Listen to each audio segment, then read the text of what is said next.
Let's continue our team coverage now as we check in with Michael Doudna, who has spent the day looking into how this happened and also the data behind these deadly crashes. Michael.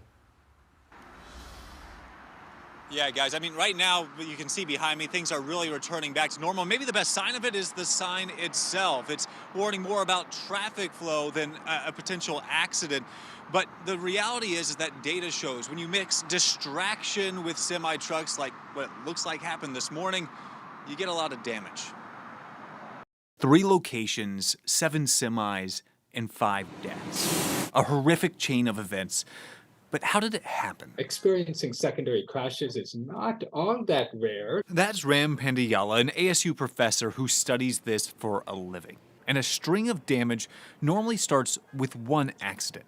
In this case, it was set off by a semi on fire. What happens is drivers get distracted. And that distraction creates a cascade of issues. People taking their eyes off the road that can lead to even more mistakes. At the tail end of a backup, you will see incidents of rear-end collision. Normally, secondary collisions are less serious, but that all changes if the vehicles involved are big or driving fast. That can actually turn into a deadly secondary crash. This morning, in the 3rd location, 2 cars were sandwiched between 2 semis, killing 5. When they don't stop, they're extremely dangerous.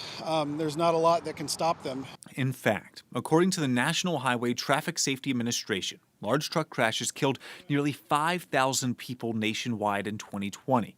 In Arizona, they were involved in more than 7% of all fatal accidents. So if you're in their path, there's going to be a lot of destruction done. In 2020, 71% of people who died in big truck crashes were in a normal vehicle. If you're in a car and you're, involved in a crash with a big truck, you're on the losing side of it. So with crashes involving semis, the best way to stay safe is to avoid them altogether. And often that takes everyone paying attention. It's even more important when you're in a semi because of the amount of destruction that can be done if you're not paying attention. Now, right now, DPS suspects that most of those drivers that caused these accidents may have been distracted, but we are still waiting on more investigation behind what exactly caused these pileups. We're live just outside of the I-10. Michael Doudna, 12 News.